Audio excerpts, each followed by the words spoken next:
Craig Dazell already. He is head of policy at the Commonweal think tank, and yeah, we were delighted to interview him about his thinking on a just transition. So Great. Here he is. We'll play that now. Commonweal are a think and do tank, aren't they? I know Craig told me off for not saying that last time, so I thought I'd drop it in. Okay, enjoy the video, and at the end we'll hopefully have Tim on and we can chat a little bit more about the Scottish Reserve Bank. But enjoy the video.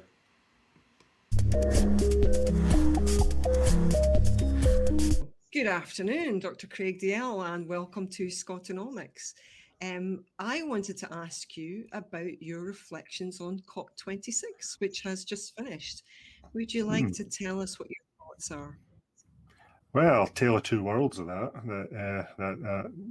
conference. Outside the conference, I think there was a lot of energy, a lot of very constructive protest and activism going on. Thankfully, almost entirely peaceful. I think you can count the number of disturbances as negligible, but very enthusiastic and very necessary. People are needed to keep up that pressure. The actual COP agreement itself, I think it's fair to call it a failure. The estimates are that if all of the promises that were made at COP are kept and implemented on time in full, then the world is still heading towards 2.4 degrees worth of temperature rise, which is catastrophic. So until we get a COP that says that comes down, below 2, even better below 1.5, then COP continues to be a failure. I've said this several times. There's a reason that we're talking about COP26 and not the 26th anniversary of the successful implementation of COP1. These kind of multinational projects, processes and negotiations, they're just simply too vulnerable to being compromised to the point of meaninglessness or being derailed by special interests. And we saw both of those things happen at COP this year. Yeah, I guess I would say then it's incumbent on us all to keep pushing. And I'll just plug the campaign for the Pay to Pollute campaign. We have a court date on the 8th of December. So if people want to get involved in that, if they want to come down to the rally, if that's possible. But I think we have to just keep continuing. I mean, I would say that I think the COP26 has re-energized, I think, the environmental movement in Scotland for sure, possibly across the whole of Britain. But yeah, hopefully more will come from next year as well. One of the things that we've been talking about at Commonweal lately is the need for, yes, multinational action, but trying to wait until the entire world is ready to move at the same pace as the slowest mover. That kind of multilateral action is working about as well for the climate as it has for nuclear weapons.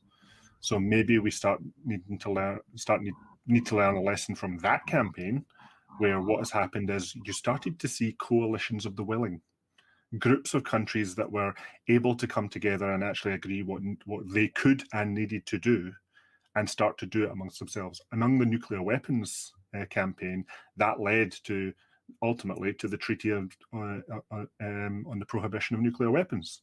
Now, no nuclear weapon state has yet signed it. It hasn't led to the decommissioning of a weapon yet. But the fact that has now happened, you now have this coalition of the willing against nuclear weapons. The idea now is they can start building pressure on the other countries to pull in more non-weapon states, and then pull in the weapon states as well, and lead to disarmament that way. So, from the climate perspective, maybe that's where countries that can and want to move faster start doing it. Start building better relationships amongst each other, start building their own Green New Deals, sharing skills and knowledge and mistakes and everything that goes along with that. Start building trade deals, start sharing the materials that come out of the Green New Deals. Then eventually, once you've got these trading blocks of this coalition of the willing and climate, maybe they start exerting pressure via sanctions and tariffs on the countries that are still moving too slowly. Yeah, we have seen some alignment with the Beyond Oil and Gas Alliance. So that's something that looks really positive as well. Precisely. And yeah, I see the First Minister is talking about how she can be a member of that as well. So hopefully Scotland will become a member. I certainly hope to see that happen. Well, I think it's instructive that Wales signed up immediately as a core member and said, we want to do this, we want to be part of the folk leading the way and be an example to others. Whereas in Scotland, it's much more of a view from the Scottish Government of, well, it'll cause a bad headline if we don't somehow join in some capacity, but it's almost like, what's the absolute minimum we can get away with? The Scottish Government's looking at trying to eventually at some point join the most outer orbit of this Beyond Gas Alliance. So two different worldviews going on within those two devolved nations. I think Scotland could be doing a lot better there. Yeah, I mean, I would like to see that, but then to be frank, Wales doesn't really have an oil industry, so it's kind of an easy move for We Wales. won't either in a couple of decades. Yeah. This is the point of the Green New Deal. We need to be looking at that transition, and we need to be leading the way. So to start with, Craig, would you like to give us your kind of definition or understanding of what actually is a just transition? Yeah, so the idea of the just transition is it's quite a sensitive one, especially in Scotland in recent Scottish history, where we have seen very substantial sectoral shifts in the Scottish economy, such as the decline of coal, the decline of heavy manufacturing. And when they happened, essentially the workers involved were not part of that transition. They were just abandoned. They were fired. They lost their jobs. Entire communities lost the central employer, the keystone employer of that community, and nothing went in to replace it. Or where there were efforts to put something in to replace it, the mismatch of skills was so huge that it just wasn't successful. You know, literally trying to get coal miners to become computer programmers with inadequate training, or even in some cases just asking them if that's the transition they wanted to make. So the just transition is the concept that, yes, we understand that the last barrel of oil will come out of the ground at some point. What happens to those oil workers? And what happens to all the other workers that are working in those sectors that will similarly become obsolete as a result of our transition to a Green New Deal? I spoke to a couple of SNP MSPs over the summer, and I mentioned the climate crisis, and both the MPs that I spoke to said, but we have to be careful.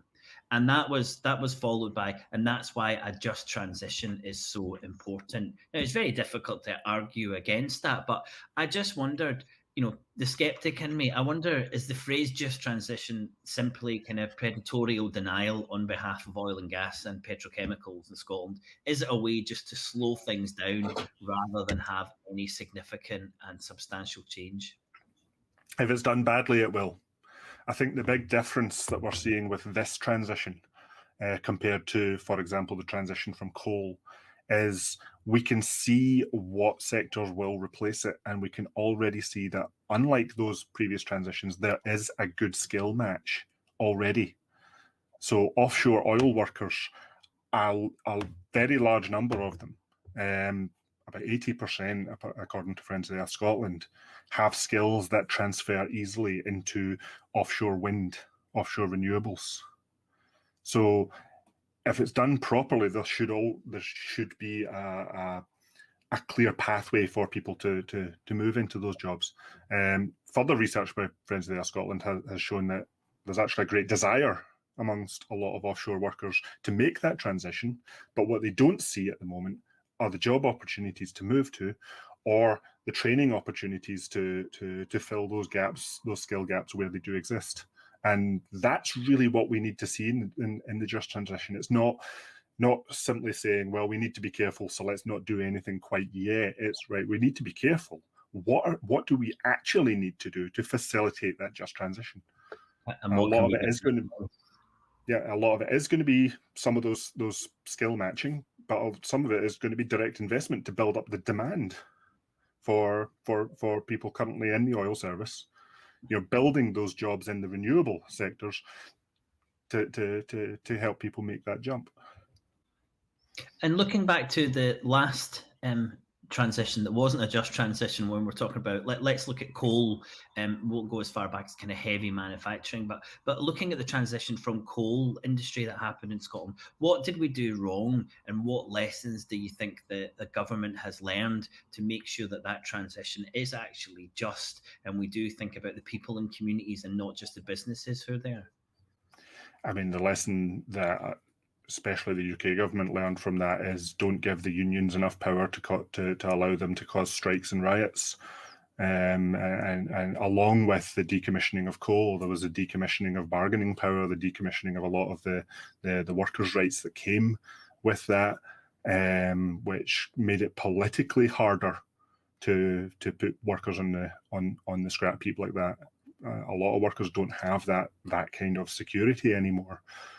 Which makes the risk of getting the just transition wrong, a lot greater. It would be a lot easier for that dystopian scenario to happen again. The market played a much bigger part in the transition in the 80s and the early 90s. The idea was that the private sector would, of course, come in and take these resources and retrain them and use them again. Now, it's pretty fair to say that that didn't work as planned. How can we make sure that doesn't happen again? Well, that previous transition came with not just asking the market to do it, but actively giving the sector to the market. That came along with a big wave of privatisation.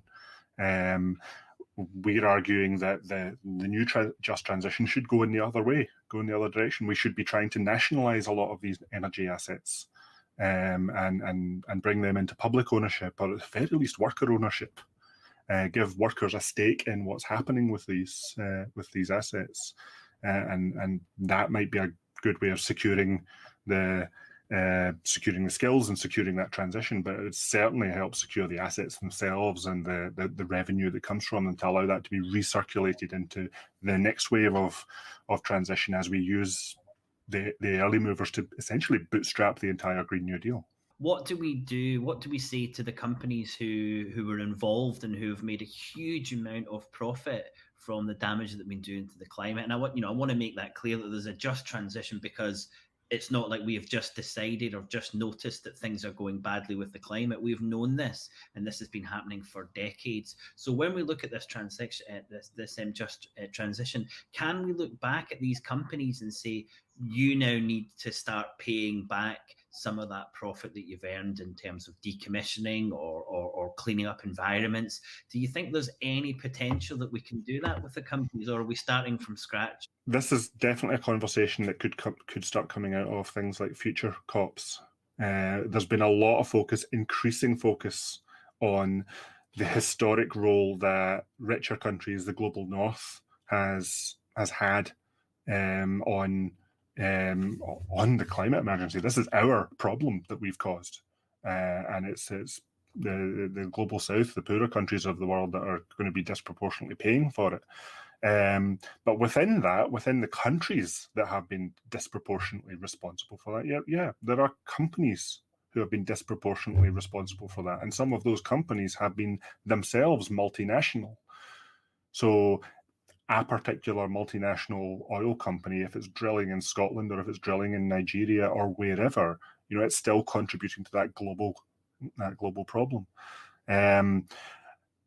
Does that mean that they should be disproportionately part of the solution going forward? So paying more in the form of taxes and duties and levies to pay for these transitions? Absolutely, certainly. Should it be part of the historical contribution? That's a harder question. I think it's one that should be very thoroughly discussed, though. Previously, when you look at the private sector, when it moves out of an area, it does just up and leave. Yeah. And that's really, I think we have to be looking at, if we're talking about a just transition, which may be 10 years away, we have to say to companies now that you're going to have to think about how you leave, and not just this kind of slamming the door and leaving it behind and trying to find somewhere, like Shell has done recently, trying to find a government that's willing to tax you less, or make sure that they can support your business better than the one that you've just left. But how do we make sure that there is some kind of framework in place to keep companies involved in this transition, so they don't just completely disappear from the communities that they've earned their revenue from? Yeah, I mean, this has been a problem with various energy companies in the past: coal, gas, and oil. You often had companies come in and say, right, we're going to mine this area, and then we'll grass over the mine and leave it better than new. And some companies did, but a lot of companies didn't. Or the bonds that they put up to pay for the reconstruction efforts after they went were insufficient. You've also seen one of the things that actually did come out of COP was Joe Biden saying that he wanted to see a 30% reduction in methane emissions. Now, methane is an extremely powerful greenhouse gas. It's some 84 times as powerful as CO2. So 1 kilo of methane contributes to 84 times the same warming as 84 kilos of CO2. And a lot of this methane is called fugitive emissions. So it's leaking from pipes, it's leaking from oil and gas wells that have been capped and abandoned. And some of these capped and abandoned wells, they literally have been abandoned. They are rusting, they're breaking down. The company that capped them sometimes doesn't exist anymore because it's been merged and demerged and broken apart and thrown into in 100 different directions. It's difficult to find out who owns that cap now, never mind who's responsible for it. It's very difficult to then sort out how you stop those fugitive emissions. And a lot of that is political failure. The companies themselves will always turn around and say, we did everything legally, which is a way of saying the law wasn't strict enough. So while, yes, I mentioned, yeah, we have to have that discussion about country responsibility. We have to have that discussion about company responsibility. They're symbiotic and parasitic in all sorts of tangled ways as well. So the politicians have to be setting the standards for the companies to follow. They also then need to be regulating and enforcing the regulations to make sure the companies aren't cheating. Well, you've brought two strands together there, and I think this is what it's going to take a big leap in understanding for the general public to understand that a just transition isn't just about how does the UK or how does Scotland move to a greener economy. It also has to include a role of how we do this transition when it's fair in terms of social justice and climate justice to the rest of the planet. And I think that's quite interesting because at no point during the 70s, 60s, 70s, 80s, 90s, when we were transitioning from heavy industry and coal, did we ever have that thing to think about. We were just thinking, how do we have as well-paid jobs? But would you just like to expand briefly on how this just transition for Scotland moving to a more green economy has to play out on a global scale in terms of social justice and climate justice? Yeah, well, for a start, Scotland is one of those rich countries that is disproportionately part of the problem. Something like 90% of historic emissions come from the top 10% of countries, and we are in that. So yeah, it's our responsibility not to stop causing damage as quickly and as possible. It's also, we've started to see this phrase of net zero come out. Scotland will be net zero by 2045. The UK will be net zero by 2050. It's increasingly clear that that's not sufficient, because net zero by 2045 means for the next 24 years, we will continue to do damage to the planet, and then we will stop doing damage to the planet. We have made no commitment to helping to repair the planet going forward. These countries, us, who have been making the historic problem, have to be part of becoming carbon negative, have to be part of actively repairing damage and actively preventing future damage. And we did start to see that, a little bit of that come out in COP, the loss and damage mechanisms whereby rich countries would put together some kind of fund to help poorer countries either build up defenses against climate change or to repair damage when a climate change induced hurricane or flood or whatever just causes damage. We would help to repair that. The agreements at COP were tentative, they were hesitant, and they were almost certainly too small. I don't know if that was lack of political will or lack of understanding of the magnitude of the disaster that can unfold. You can look at the damage that can be caused by any single hurricane, or, for example, the floods in Germany over the summer. How many millions or billions of euros does it take to reconstruct that? If the loss and damage mechanism is too small, then it could get overwhelmed by possibly even any single event. So we need to stop being part of the problem as quickly as possible, but we can't stop there. We can't just say net zero is enough. We have to be part of the solution as well. With that understanding of a just transition being much more important with a global aspect, do you want to kind of talk us through what do you think a Scottish economy looks like? Oh, let's go a bit further than 10 years. 10 years will be knee deep in building the Green New Deal. Let's go out to 2045 and let's see what the Green New Deal looks like when it's actually finished.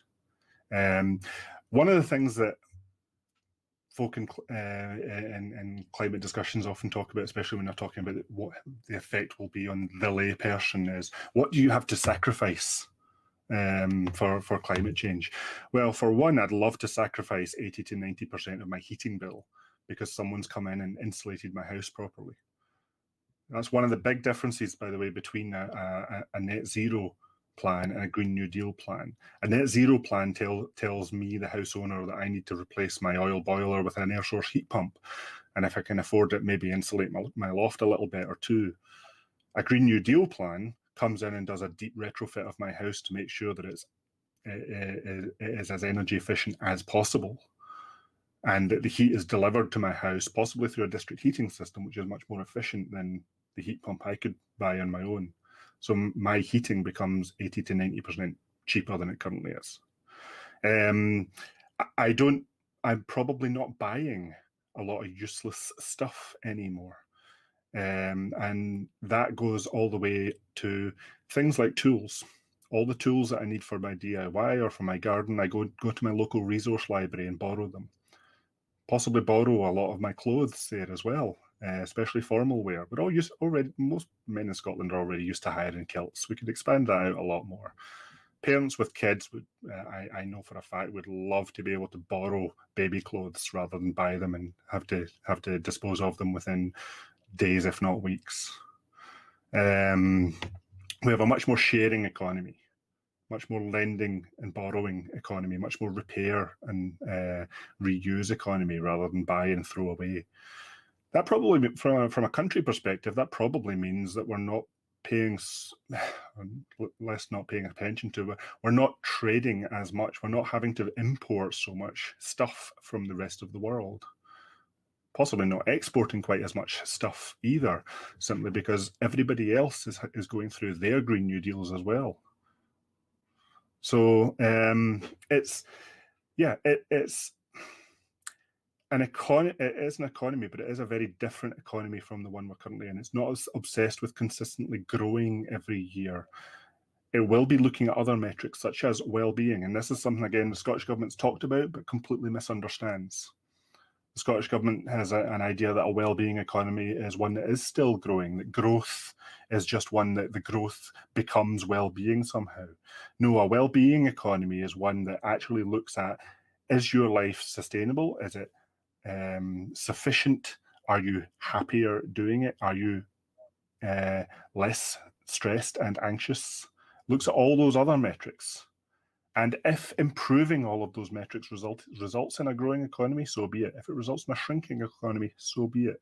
Your life, your well-being is increasing, and that's the important thing. Yeah, I think that's a really good point you make. I just want to point out to our viewers that Commonweal published its own Green New Deal. I think I'm get that into the picture a little bit better. A Green New Deal plan 2 years ago called the Commonhome plan. And in the preface of the Commonhome plan, you write that people fear that we may be condemned to a future worse than present. And that is something I've come across from listening to people on Radio Scotland. I try and get a sample of the wider Scottish population than the one that I generally interact with as well.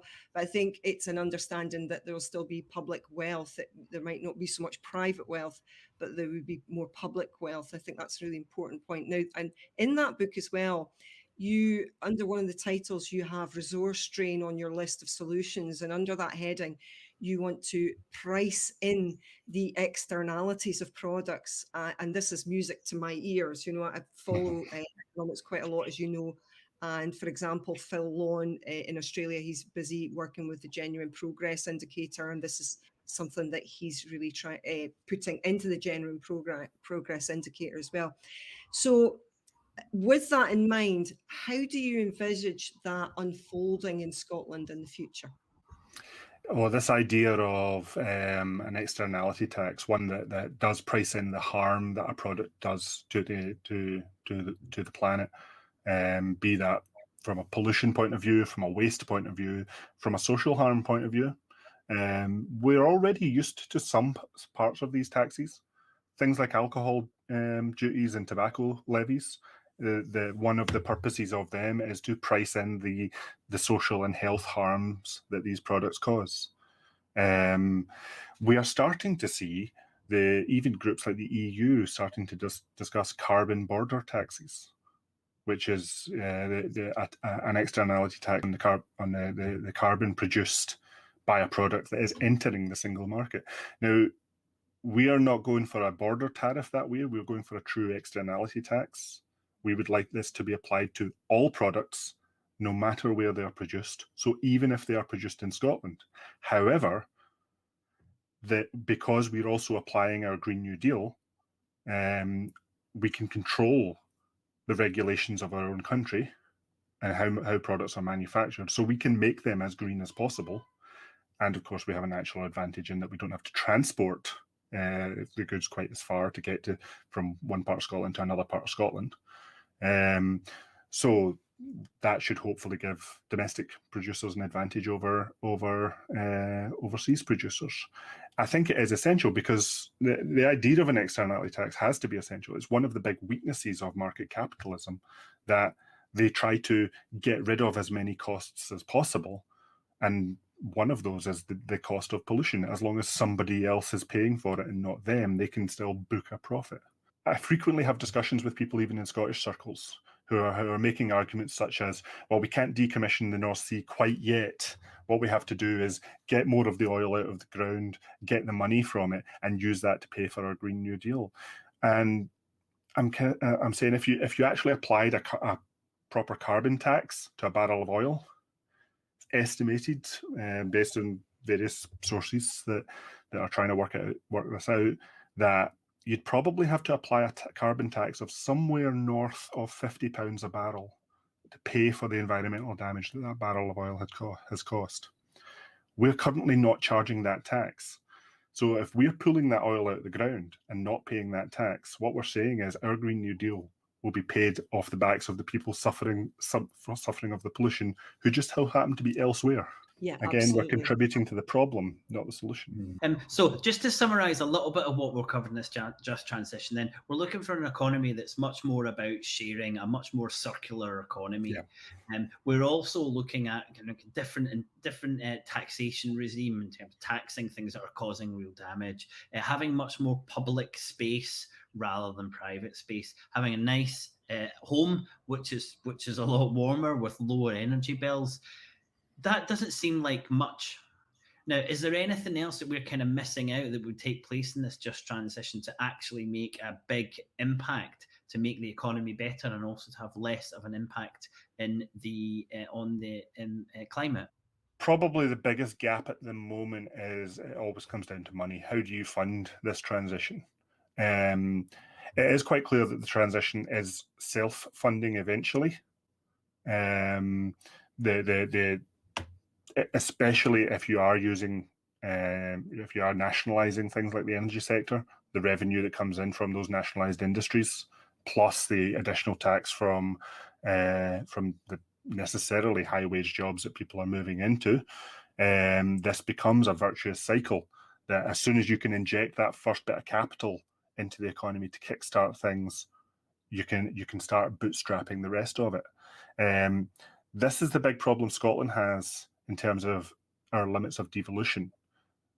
We can't do everything in the Green New Deal yet. We can do quite a lot, But even a lot of the stuff that we can do, we can't keep doing eventually because we hit a problem that Scotland has very limited tax powers and very limited borrowing powers. So it's difficult to kickstart things. I mean, we do now have things like the Scottish National Investment Bank. When Commonweal was originally writing the blueprint for that, the blueprint came from a joint project between Commonweal and the New Economics Foundation. Laurie McFarlane wrote that for us. One of the things that we pointed out in there is when it's set up under the current fiscal rules, it would almost certainly be set up in a way that the Scottish Government would be funding it to the tune of a couple of £100 million a year and giving it up to a couple of £1 billion worth of capitalisation in the end. And that's exactly what happened. But we said, even back then, that a couple of £1 billion isn't going to be enough for the SNIB to fulfil its missions. Our Green New Deal plan, we've costed it somewhere in the region of £170 billion spent over 25 years. So the SNIB would need to be many times larger to be able to play a key role in that. And we've been arguing for changes to the way that the UK records things like the SNIB and its accounting rules. Failing that, Scotland could become independent and change those rules itself. If that happens, then everything becomes a lot easier. Until it happens, we hit a hard barrier. Now, we were saying that a few years ago when we were trying to set up the SNIB. It's interesting that just this week, the chair of the SNIB itself was making the exact same argument, and he's starting to go through the process of trying to lobby for those rules to be changed. But once we free up those capital limits, and we can then start kickstarting the process and then start bootstrapping the process and getting that virtuous cycle, then that's how we build the Green New Deal.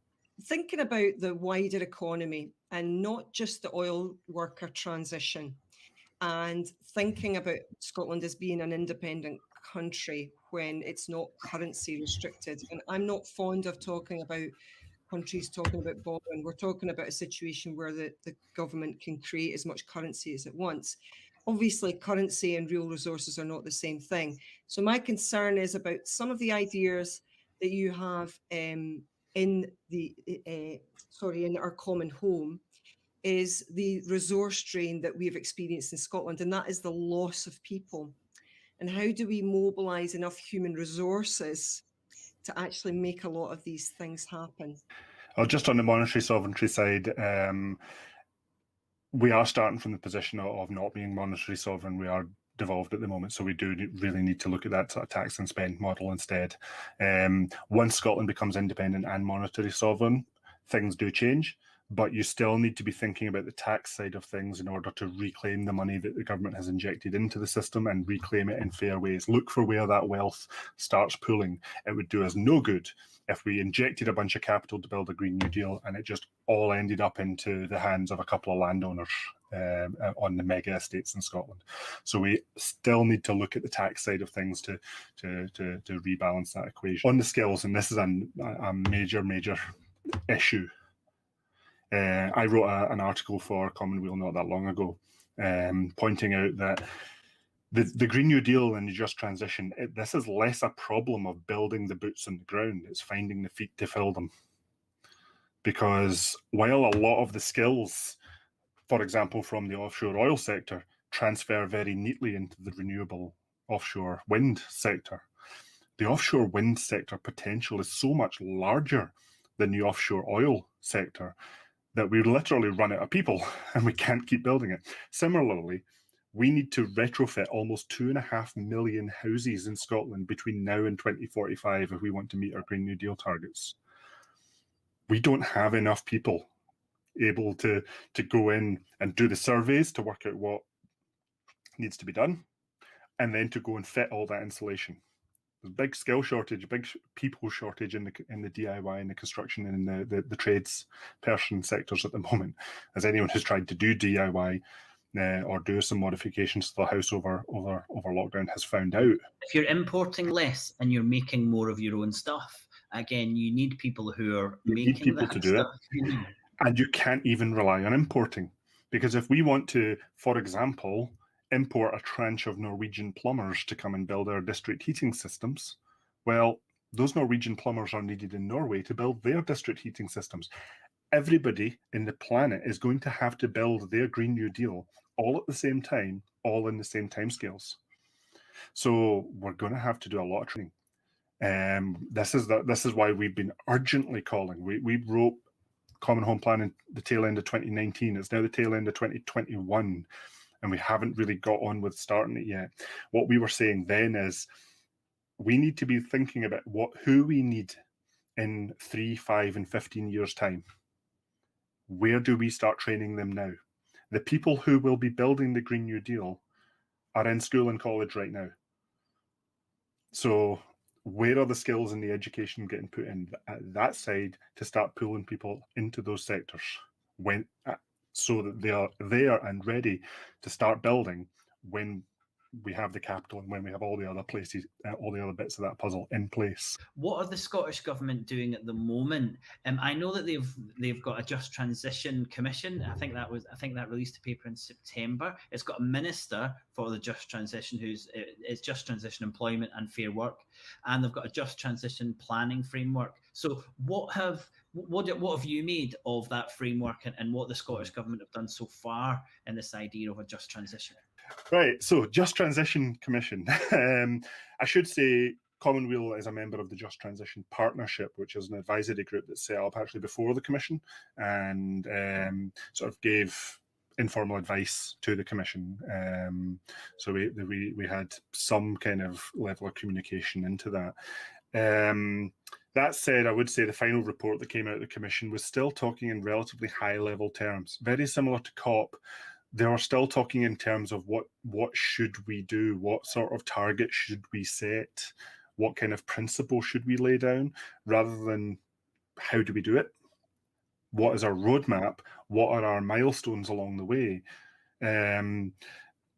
For example, one thing I'd love to see the Scottish Government do is start actually measuring how many jobs were successfully justly transitioned this year. How many are left to go? Are we going to get them all done before 2045? Those kind of concrete numbers and concrete milestones are what we need to see. But we're still talking in very high-level terms about, well, should we have a just transition at all? Well, of course we should. Congratulations, well done. So yeah, we need to get that much more sort of detail-led roadmap. We need to make sure that the targets are themselves appropriate. It's that difference again between a net zero and a Green New Deal. A decarbonised heating sector could be, right, we will go in and we will change everybody's oil and gas boilers to electric and we won't bother insulating their house. And what that does is, because electricity is currently much more expensive per unit than gas, is it puts everybody's heating bill up and you push people into fuel poverty. And you also, incidentally, hand the entire oil and gas heating sector to electric companies. So there's the political dimension of that side of things as well, which is possibly why some of these 100% renewable electricity companies are very heavily invested in that kind of transition. A Green New Deal sector wouldn't just be looking at carbon, would also be looking at the efficiency of your house. Can we get this up to passive level energy efficiency standards, or as close as possible to it, to minimize your heating bill? You've given us quite a broad change in perspective when we look at this just transition and the role that the Green New Deal plays in that. So Craig, thanks so much for joining us on Scotonomics. It's been great chatting to you, and we'll see you again soon, we hope. It's been a pleasure. Thank you. Thank you, Craig.